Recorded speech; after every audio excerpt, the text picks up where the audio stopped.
Shou-biznes olamidan yana bir xabar. Taniqli aktrisa Dilnoza Kubayeva haqida ba'zi bir sirlar ochildi.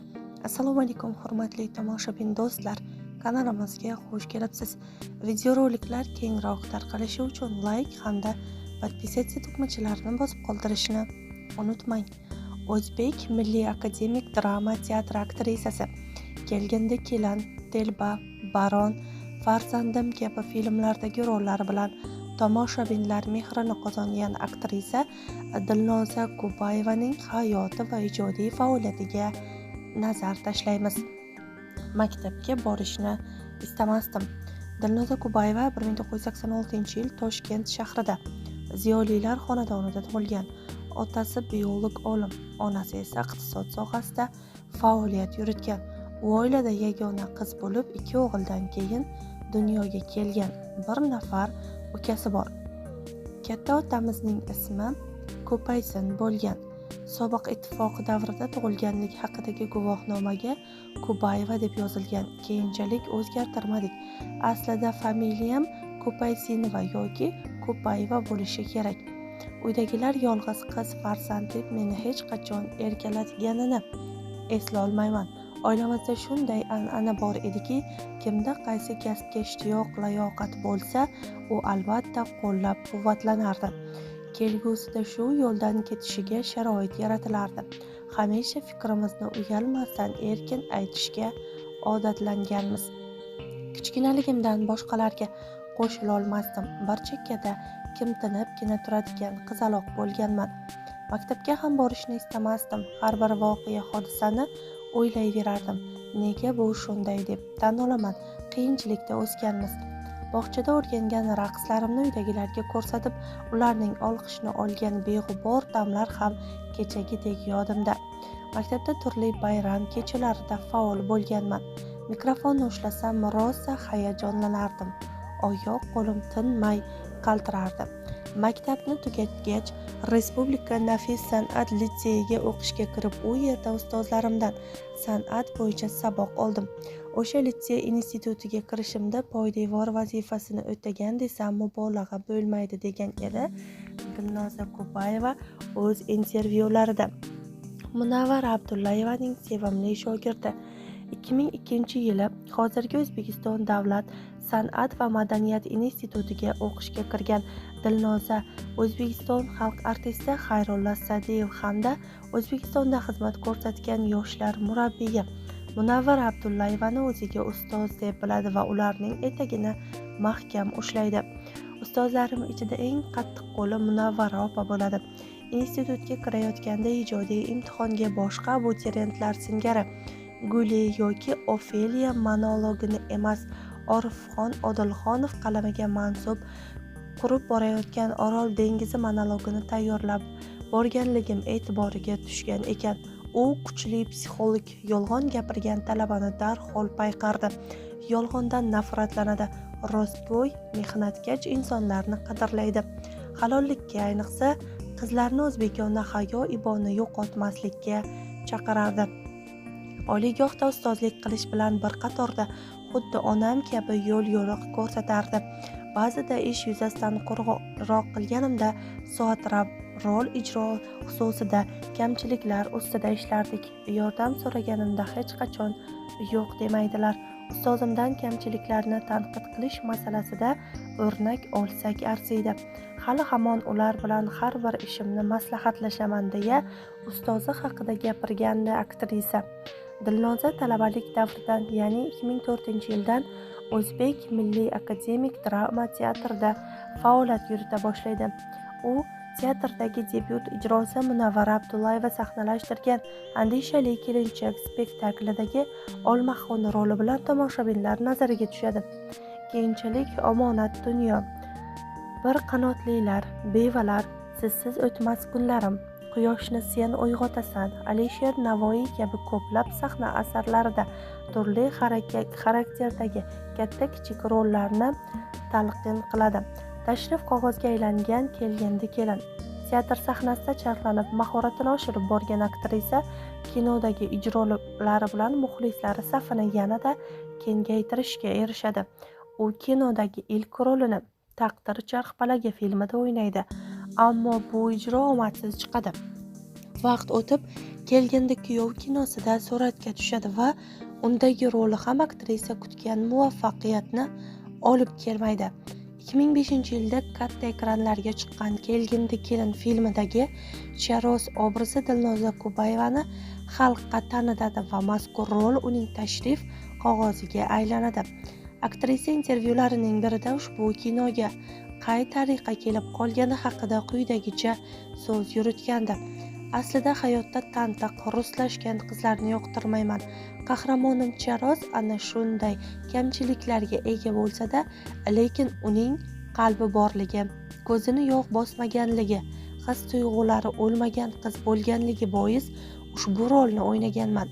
Uning insoniy fazilatlari, oliyjanobligi, asosiysi qalb ko'zining ochiqli ham meni o'ziga rom qilgan. Charozning ham o'ziga yarasha dardi bor. U o'zidan kechib, orzusidagi yigitning orqasidan qishloqqa keladi. Kasbi orqali oz bo'lsa-da qo'shnisiga yordam beradi. Shu tomonlari ham menga ma'qul kelgan. To'g'risi, boshida bu rolni o'ynay olarmikanman, qanaqa chiqarkan, tomoshabinlar qanday qabul qilarkan deb cho'chiganman. Rolim katta bo'lganligi uchun suratga olish jarayonida ijodiy jamoadagilar ham yordam bergan. Kino ekranga chiqqanidan so'ng uni xalqimiz yaxshi qabul qilgan. Charoz solim uchun 600 ming so'm gonorar to'lashgan. Hammasini onamga berganman. Ammo hozir Kelgindi kelin filmini ko'rsam uyalaman. O'sha paytda endi chiqayotgan aktrisa edim. Hali bu katta maydonda dovdirab yurgan qizcha bo'lganman. Men bunaqa kiyinmayman deb talab qila olmasdim. Obraz shuni taqozo qilishi mumkin, to'g'ri. U qiz shunaqa o'sgan, lekin bizning o'zbekona qadriyatlar, urf-odatlar degan narsalar, muqaddas his-tuyg'ular bor, mentalitet degan tushunchalar bor. Shundan kelib chiqib bu obrazimdan uyalaman. Biroq mazkur rolim meni mashhur qilganini albatta tan olaman. Betakror ijrolar. Kelgindi kelindan so'ng Dilnoza Kubayevaga turli loyihalardan takliflar yog'ila boshlaydi. Telba, kechikkan hayot, baxt uyi, ko'rgim keladi, kelganda kelin, er bermoq, jon bermoq, hijron, farzandim, zumrad va qimmat, jazo, o'g'rigina kelin singari filmlarda ketma-ket suratga tushadi. U ishtirok etgan kinolarning deyarli hammasi o'z tomoshabinini topadi. Asosan filmlardagi rollari bilan tanilgan va shu orqali tomoshabinlar mehrini qozongan aktrisa Muhabbatim, qismatim, Kaminaning oilasi, Tabassum kabi milliy seriallarda ham turli qiyofalarda namoyon bo'ladi. Fathulla Mas'udov, Farhod Mahmudov, Farxu Soipov, Ulug'bek Qodirov, Adiz Rajabov, Rixsitilla Abdullayev kabi iste'dodli aktyorlarning ekrandagi rafiqasi sifatida ko'pchilikka tanish aktrisa 2011-yil O'zbekiston belgisi, ko'krak nishoni, 2012-yilda Shuhrat medali bilan taqdirlanadi. Shaxsiy hayot. Aktrisa 2008-yilda o'z muxlisiga turmushga chiqadi. U umr yo'ldoshining fikri bilan ijodiy faoliyatida 2 yil tanaffus qiladi. Rahmatli turmush o'rtog'im tadbirkorlik bilan shug'ullanganlar. Boladek beg'ubor yaxshi inson edilar. Kelgindi kelin filmidagi rolimni ko'rib, meni yoqtirib qolgan ekanlar. O'sha vaqtda ich-ichlaridan shu qiz meni rafiqam bo'lsaydi degan kechinma tuyg'u o'tgan ekan. Keyinchalik o'sha vaqtda ichimdan o'tgan tuyg'u ijobat bo'lgan deb xotirlab yurardilar. Mendan dastxat olish bahonasida teatrga kelganlarida tanishib qolganmiz. Birinchi muhabbatim ham, balki so'nggi muhabbatim ham rahmatli juft halolimdir. Turmush o'rtog'im juda ham oddiy, hokisor, halol odam edilar. Har xil mish-mishlar chiqqan, ammo u gaplar shunchaki mish-mish bo'lgan xolos. Juft halolimni roziligi uchun erimga bergan ahdimga sodiq qoldim. Shu sababli 2 yil ijoddan ketdim. Ularni norozi qilib biror narsaga erishishim mumkin emasdi.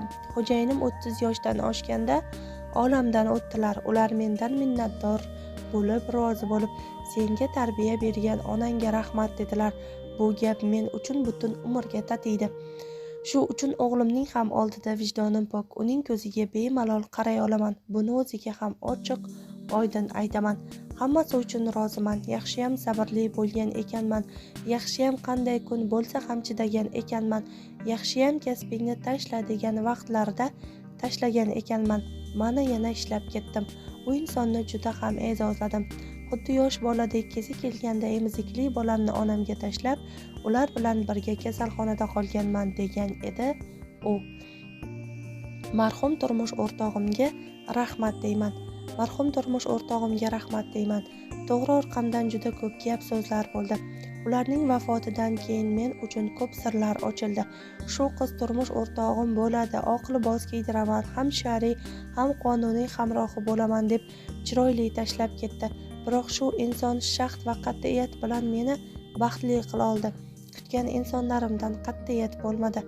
Ayollar, qizlar, yigitlarning oldiga borib menga uylan deya oladimi? Yo'q, o'zbek ayoli hech qachon bu so'zni aytmaydi. Ulardan doim minnatdor bo'laman. Ruhlari shod, oxiratlari obod bo'lsin.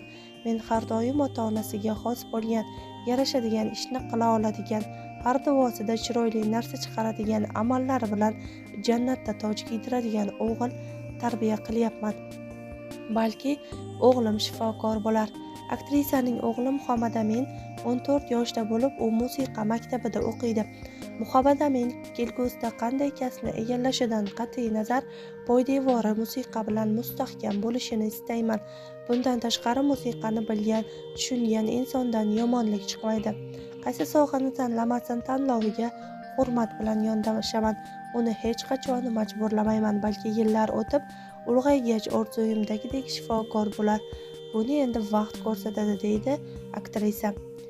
Dilnoza Kubayeva mish-mishlar va muhokamalar markazida bo'lishni yoqtirmaydi, lekin bir necha yil oldin O'zbekiston xalq artisti Ozodbek Nazarbekov bilan oila qurgani haqida gap so'zlar bolalagan. Keyinchalik ikki ijodkor bu shunchaki mish-mish, asossiz gaplar ekanligini ommaga ma'lum qildi.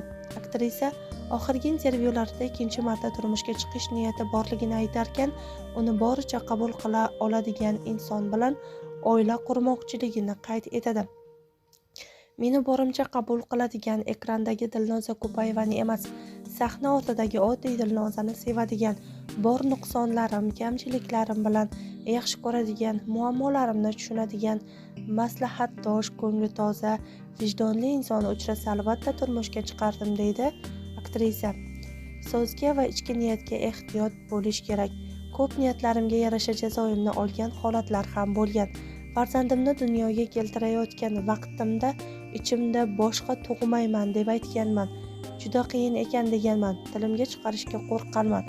So'zga, ichki niyatga ehtiyot bo'lish kerak, deydi aktrisa. Topayotgan pulim xarajatlarimga yetganida qo'shiq aytmasdim. Aktrisa bir necha yil avvalgi intervyularida hech qachon pul topish uchun qo'shiq kuylamasligi haqida gapirgan edi, ammo Dilnoza 2022-yilda ushbu qarorini o'zgartirib, taniqli shoir Usmon Azimning bir nechta she'rini qo'shiq qildi. Ularga klip ham suratga oldirdi. Aktrisaning qo'shiq aytishini hamma turlicha qabul qildi. Kimdirlar ijobiy, yana birovlar tanqidiy fikr bildirdi. Qo'shiq kuylamasligim haqida aytganlarim yoshlikka xos bo'lgan fikrlash edi. Barchamiz yoshligimizda ko'p narsalarni gapirib, turli xil ko'chalarga kirib ko'rmoqchi bo'lamiz. Agar topadigan maoshim meni qoniqtirganda qo'shiq aytmagan bo'lardim. Avval o'rganasan, keyin ko'nikasan deyishgan ekan. Hech qachon sahnaga chiqmayman degan opalarim bor, lekin chiqib juda chiroyli uddalashadi. Haqiqatdan ham hamma narsa borib mablag'ga taqalar ekan. Qo'shiqchilikka kelsak, yaxshi kino yo'q. Rosa kutdim, zo'r she'rlarni qo'shiq qilishsin dedim. Shou dasturlarda qo'shiq kuylab yurgan vaqtlarim ham bo'lardi. Bunaqa vaziyatda nima bilandir band bo'lishim kerak edi. Shunday qilib ijodni boshladim. Har holda insonlarni operatsiya qilayotganim yo'q. Yangilikni qabul qilish insonlarga xos bo'lgan xususiyat. Bu ijodimdagi yangilik, chunki mendan kutishmagan edi. Yo'q deb tosh otib ko'rmoqchi bo'lishadi. Men yuqori saviyada ishlashga harakat qilyapman. Niyatim yaxshi, pokiza.